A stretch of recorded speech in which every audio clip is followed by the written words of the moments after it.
Assalamualaikum warahmatullahi wabarakatuh. Selamat berjumpa kembali dalam channel saya. Kali ini dalam video pembelajaran mengenai klasifikasi makhluk hidup. Apa dan bagaimana sih gitu ya. Jadi apa sebenarnya yang menjadikan acuan gitu ya, yang menjadikan pertimbangan kenapa sih kok makhluk hidup itu diklasifikasikan, dikelompok-kelompokkan gitu ya.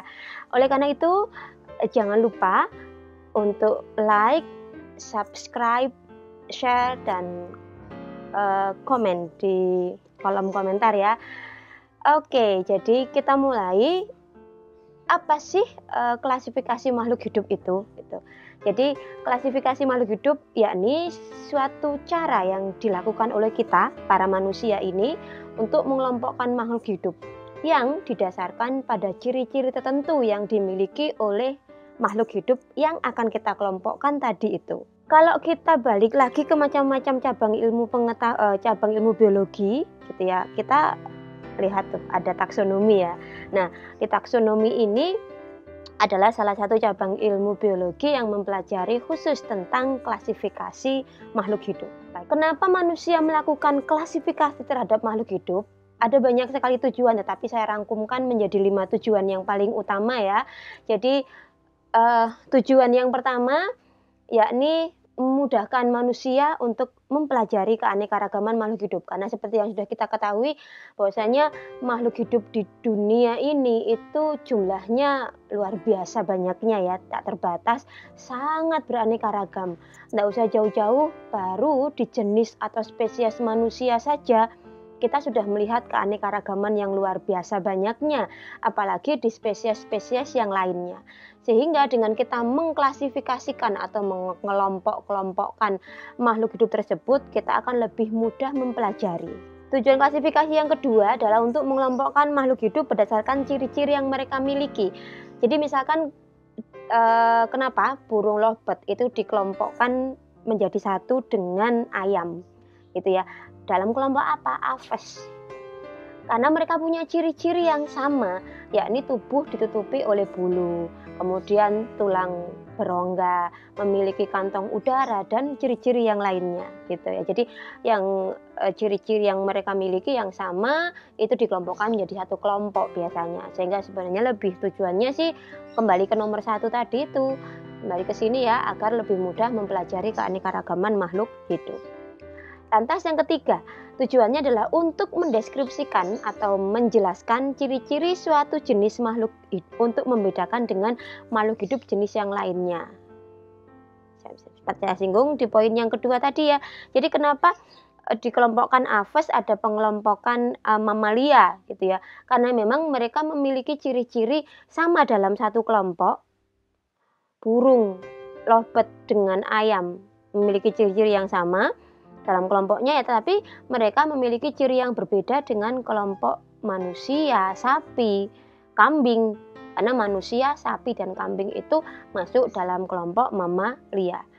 Jadi kita mendeskripsikan ciri-ciri satu jenis makhluk hidup untuk membuat persamaan, demikian juga untuk membedakan antara satu kelompok dengan kelompok yang lain. Tujuan yang keempat adalah untuk mengetahui hubungan kekerabatan antar makhluk hidup. Biasanya semakin banyak ciri-ciri yang sama yang dimiliki oleh antar makhluk hidup tersebut, mereka memiliki kekerabatan yang lebih dekat. Dan yang kelima, tujuannya adalah untuk memberikan nama kepada makhluk hidup yang belum diketahui namanya atau belum memiliki nama. Sehingga karena memang sangat beraneka ragam, sangat banyaknya makhluk hidup di dunia ini, sehingga akan selalu ada makhluk hidup baru, spesies-spesies yang belum memiliki nama gitu ya. Jadi kalian mungkin bisa melihat di beberapa web bahwasanya di setiap bulannya rata-rata di Indonesia itu ditemukan ada 2 hingga 3 spesies baru gitu ya. Yang kemudian para penemunya biasanya boleh banget menambahkan potongan namanya di nama spesies baru tersebut gitu. Dan pemberian namanya dalam bahasa Latin gitu ya, dalam bahasa ilmiah, nama ilmiah gitu. Ada aturannya yang nanti akan kita pelajari di video selanjutnya. Selanjutnya adalah macam klasifikasi. Macam klasifikasi yang kita pelajari dalam video ini ada 3. Yang pertama adalah sistem artifisial atau klasifikasi sistem buatan. Yang kedua adalah sistem alami. natural gitu ya. Dan yang ketiga adalah sistem filogenetik. Setelah slide ini akan saya jelaskan satu persatu, makanya tonton terus ya. Klasifikasi sistem artifisial atau buatan. Ini sistem klasifikasi yang pertama. Sistem klasifikasi ini menggunakan satu atau dua ciri yang mudah diamati yang dimiliki oleh makhluk hidup. Jadi sistem ini disusun dengan menggunakan ciri atau sifat yang sesuai dengan kehendak manusia. Makanya disebut sebagai artifisial atau buatan. Buatannya siapa? Manusia. Jadi misal, klasifikasi tumbuhan berdasarkan habitat. Ini kan buatannya manusia ya, kalau dalam kenyataannya di alam itu kan tersebar di seluruh permukaan bumi. Tetapi manusia kemudian membuat klasifikasi berdasarkan pemikirannya sendiri. Tentang apa itu ya? Ini tentang, oh ternyata ada tumbuhan-tumbuhan yang hidup di habitat-habitat yang karakternya berbeda sekali. Jadi misal dikelompokkan kemudian menjadi tumbuhan hidrofit, tumbuhan-tumbuhan yang hidup di habitat perairan, gitu ya. Contohnya adalah teratai misal. Kemudian ada tumbuhan-tumbuhan yang tipe xerofit, tumbuhan-tumbuhan yang hidup di padang pasir misal, di habitat yang tandus, di habitat yang kering ya. Lantas yang ketiga ada tumbuhan higrofit, tumbuhan yang hidup di tempat-tempat yang lembab.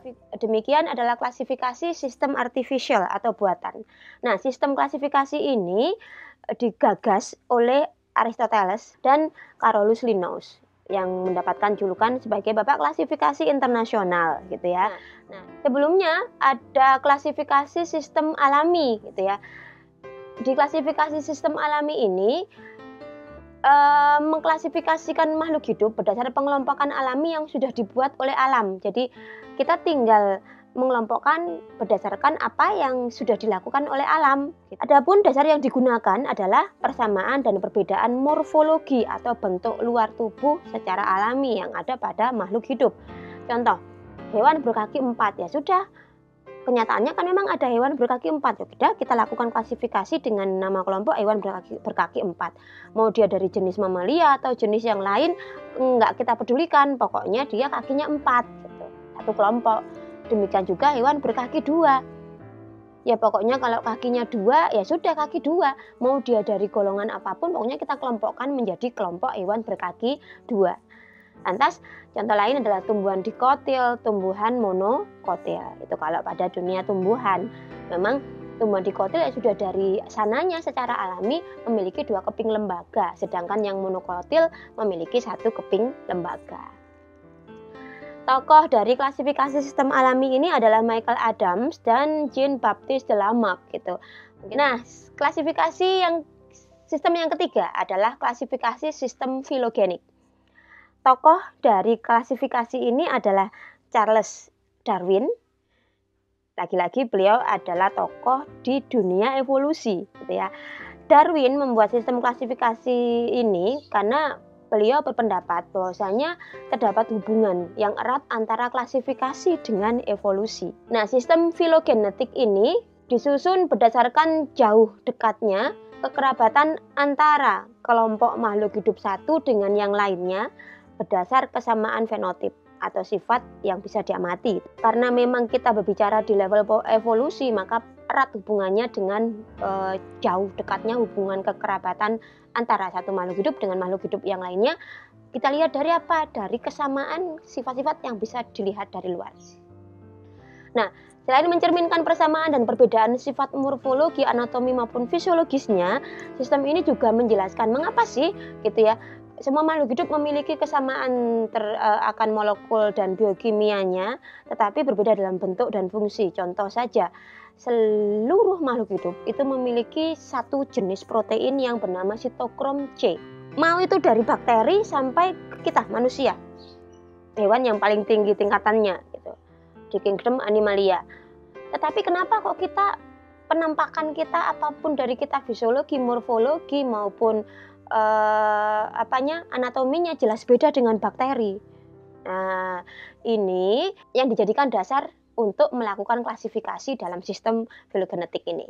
Nah, contoh pengelompokan hewan menjadi mamalia, aves, dan lain-lainnya. Ini adalah klasifikasi sistem filogenik. Sehingga dalam buku-buku pelajaran atau mungkin dalam video-video pembelajaran kalian mungkin akan jangan bingung gitu ya kalau mendengar kok kadang ada sistem klasifikasi hewan 4 kaki, hewan 2 kaki, kok sometimes kemudian ada aves, ada reptil, ada mamalia. Karena memang secara garis besar ada 3 sistem klasifikasi tadi. Sistem artificial, kemudian sistem alami, dan sistem filogenetik. Nah, perkembangan klasifikasi sistem filogenetik itu yang pertama adalah sistem klasifikasi 2 kingdom. Ini yang pertama kali muncul ya, ditemukan oleh Aristoteles. Jadi makhluk hidup dikelompokkan hanya menjadi 2 kelompok, yakni yang pertama ada kingdom animalia atau kerajaan hewan ya. Jadi anggota dari kingdom animalia ini adalah hewan dan protozoa. Dan kenapa dimasukkan dalam kingdom animalia atau hewan? Karena tidak dapat membuat makanan sendiri, tuh, hewan dan protozoa ini. Nah, yang dapat membuat makanan sendiri dimasukkan ke dalam kingdom plante. Siapa anggotanya? Menurut sistem klasifikasi 2 kingdom ini, anggota plante adalah tumbuhan, ganggang, jamur, dan bakteri. Lantas berkembang menjadi sistem klasifikasi 3 kingdom. Dikemukakan oleh Ernst Haeckel, gitu ya. Dan makhluk hidup dikelompokkan jelas dong menjadi 3 kelompok, 3 kingdom. Yang pertama adalah kingdom protista, beranggotakan mikroorganisme ya, dengan ciri ada yang menyerupai hewan, ada juga yang menyerupai tumbuhan. Yang kedua adalah kingdom plante, dapat membuat makanan sendiri. Yang termasuk dalam kingdom plante dalam sistem klasifikasi 3 kingdom ini adalah tumbuhan lumut, paku, dan tumbuhan berbiji. Masih sederhana sekali ya saat itu. Lantas yang ketiga adalah ada sistem kingdom animalia atau hewan. Berkembang menjadi sistem klasifikasi 4 kingdom dikemukakan oleh Herbert Copeland. Makhluk hidup dikelompokkan jelas menjadi 4 kingdom. Yang pertama adalah Monera, ada tambahan Monera sekarang. Apa itu Monera? Menurut sistem klasifikasi kala ini, saat ini, Monera adalah organisme yang inti selnya tidak terbungkus membran inti. Jadi kingdom Monera ini di sistem klasifikasi 4 kingdom ya bakteri ya. Lantas kingdom protista. Di kingdom protista ini anggotanya adalah protozoa dan ganggang. Protista adalah organisme mirip ya. Protozoa mirip hewan, ganggang mirip tumbuhan. Yang ketiga ada kingdom plante atau tumbuhan. Yang keempat ada kingdom animalia, hewan. Jamur masih dimasukkan ke dalam kingdom plante saat itu karena jamur masih dianggap sebagai tumbuhan sebab sekilas dan punya struktur mirip seperti batang, dan yang mungkin seperti payung itu basidiumnya itu dianggap seperti daun ya, seperti kanopi pohon gitu, dan dasar dari jamur yang tampak oleh mata telanjang itu biasanya dianggap sebagai akar. Jadi sekilas dimasukkan dalam kingdom plante. Kemudian masuk ke perkembangan selanjutnya, yakni sistem klasifikasi 5 kingdom. Jadi dikemukakan oleh Robert H. Whittaker ya, dikelompokkan menjadi 5 kingdom. Monera, anggotanya adalah mikroorganisme atau bakteri. Kemudian kingdom protista ini ada protozoa, kemudian jamur lendir dan jamur air. Maaf, ini jamur lendir ya. Jamur lendir dan jamur air. Keduanya ini adalah protista mirip jamur serta ganggang. Kalau protozoa ini protista mirip hewan, ganggang protista mirip tumbuhan. Dalam sistem klasifikasi 5 kingdom ini ya. Lantas ada kingdom baru, yakni kingdom fungi atau jamur, karena memang kala ini ilmu pengetahuan sudah menemukan bahwasanya jamur tidak bisa dimasukkan ke dalam kingdom plante karena dia tidak punya kloroplas, tidak ada klorofil di dalamnya sehingga tidak bisa melakukan proses fotosintesis. Selain itu juga ketika molekul penyusun dinding selnya diteliti, ternyata molekul penyusun dinding selnya tidak tersusun atas selulosa seperti tumbuhan, tetapi tersusun atas pektin, karbohidrat kompleks seperti yang terdapat pada kulitnya udang gitu ya, cangkangnya kepiting. Nah, yang keempat kingdom plante, tumbuhan gitu ya.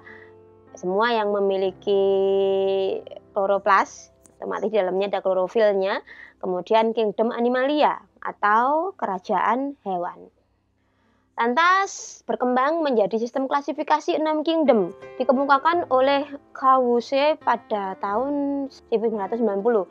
Dikelompokkan menjadi 6 kingdom. Jadi ada satu tambahan kingdom.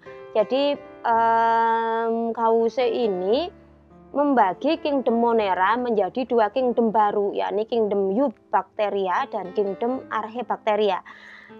Tulisannya Eubacteria ya, bacanya Eubacteria.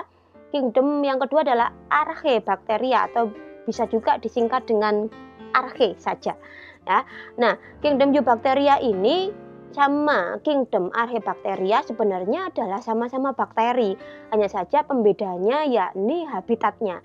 Jadi kalau Eubacteria ini bakteri biasa saja, bakteri yang tidak ekstrim-ekstrim banget cara hidupnya gitu ya. Jadi karena dia memang habitatnya kosmopolit, bisa ditemukan nyaris di semua tempat gitu ya, tetapi bukan yang ekstrim. Sedangkan yang Archaebacteria ini bakteri yang habitatnya ekstrim, misal saja di kawah gunung berapi yang semua makhluk hidup yang lain mati karena suhunya ratusan derajat Celcius, dia malah habitatnya di situ. Kadar garam yang tinggi yang sebagian besar bakteri mati, maka Archaebacteria ini malah nyari habitat yang model kadar garamnya tinggi. Lantas gas metannya tinggi juga untuk beberapa jenis bakteri mati kalau kena gas metan tinggi, tetapi di Archaebacteria malah itu habitatnya. Yang ketiga kingdom Protista ya, sama seperti sistem klasifikasi 5 kingdom tadi. Anggotanya adalah Protista mirip hewan atau protozoa, Protista mirip tumbuhan atau ganggang alga, dan Protista mirip jamur yang terdiri dari jamur air dan jamur lendir. Yang keempat adalah kingdom Fungi, dan yang kelima kingdom Plantae atau tumbuhan. Serta yang keenam adalah kingdom Animalia atau hewan. Nah, di video-video selanjutnya kita akan bedah lebih mendetail tentang klasifikasi 6 kingdom. Jangan lupa nanti akan kita pelajari juga tentang tata cara penamaan dari makhluk hidup berdasarkan aturan Carolus-Linnaeus, yakni binomial nomenklatur, dan poin-poin yang lain terkait dengan sistem klasifikasi makhluk hidup. Jangan lupa nyalakan loncengnya biar nggak ketinggalan.